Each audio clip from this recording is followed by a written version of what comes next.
Praise lord. దేవాతి దేవునికి వందనాలు. ప్రభు నామమున మీ అందరికీ నా ప్రత్యేకమైన వందనాలు, శుభాలు తెలియజేస్తున్నాను.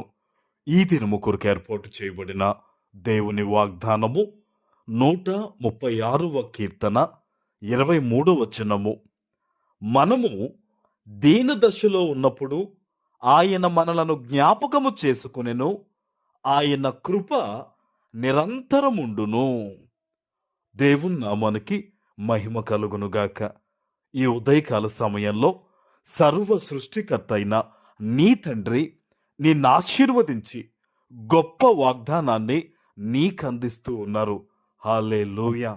ఆయనంట నీవు దీన దశలో ఉన్నప్పుడు నిన్ను జ్ఞాపకం చేసుకున్నాడట. ఈరోజు ఈ ప్రపంచంలో కొంతమంది అనుకుంటారు, నేను ఈ కష్టంలో ఉండిపోయాను కదా, నన్ను ఎవరన్నా జ్ఞాపకం చేసుకుంటారా? నా బిడ్డలు నా మాట వినట్లేదు కదా, నన్ను ఎవరన్నా జ్ఞాపకం చేసుకుంటారా? నా కన్నీరు తుడిచేవారు ఎవరన్నా ఉన్నారా? ఈ శోధన తొలగించేవారు ఎవరన్నా ఉన్నారా అని ఆలోచిస్తూ ఉంటారు బహుశా కొంతమంది. కానీ దేవుడంట నీ ఉన్న స్థితిలో, ఆ ఇబ్బందికరమైన పరిస్థితుల్లో నిన్ను ప్రత్యేకంగా దేవుడు జ్ఞాపకం చేసుకుంటారట. హల్లెలూయా. దేవుని కృప నిరంతరం ఉంటుంది నీ మీద. అయితే ఆ సమాధానము నువ్వు పొందుకోవాలంటే గనక దేవుని చిత్తానుసారంగా జీవిస్తూ ప్రార్థించే వ్యక్తిగా నీవు ఉండాలి. ఆమేన్. అపవాది ఏం చేస్తాడో తెలుసా?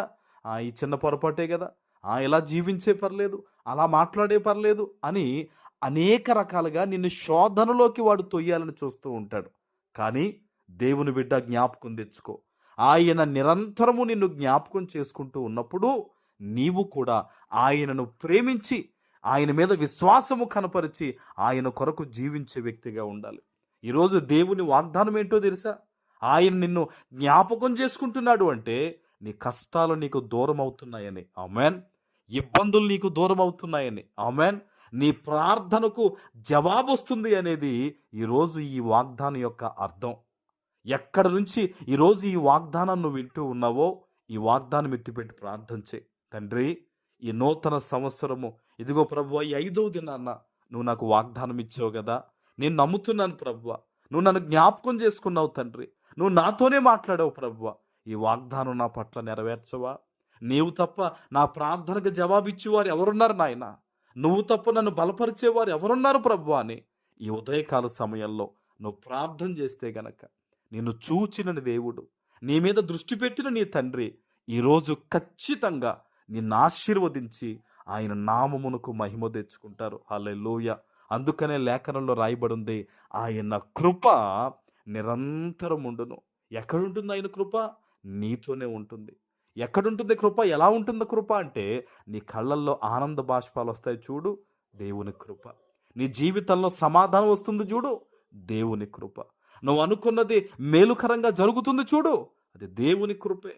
ఈరోజు ఆ కృప నిరంతరం ఉంటుంది అని ప్రభు నీకు తెలియజేస్తూ ఉన్నారు. కాబట్టి విశ్వాసంతో ప్రార్థన చేయి. ఈరోజు నేను అనుకున్న పని ఖచ్చితంగా జరుగుద్ది, నేను సాక్ష్యం చెప్తానని ముందడుగులు వేయి. నా జీవితంలో దేవుడు ఈరోజు మేలు చేయబోతున్నాడు, ఇదిగో నా కుటుంబాన్ని దేవుడు కట్టబోతూ ఉన్నాడు, నా రాకపోకల్లో దేవుడు తోడై ఉంటాడని విశ్వాసంతో నువ్వు ప్రార్థన చేసి నువ్వు అడుగు వేస్తే ప్రతి విషయములో కూడా యేసు నామంలో నువ్వు దీవించబడబోతూ ఉన్నావు. ఆమేన్.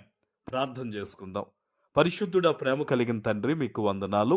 ఈ ఉదయకాల సమయంలో మీరిచ్చిన ఈ గొప్ప వాగ్దానము ప్రతి బిడ్డ జీవితంలో నెరవేర్చి స్థిరపరచమని యేసు నామమున ప్రార్థిస్తున్నాను తండ్రి. ఆమేన్.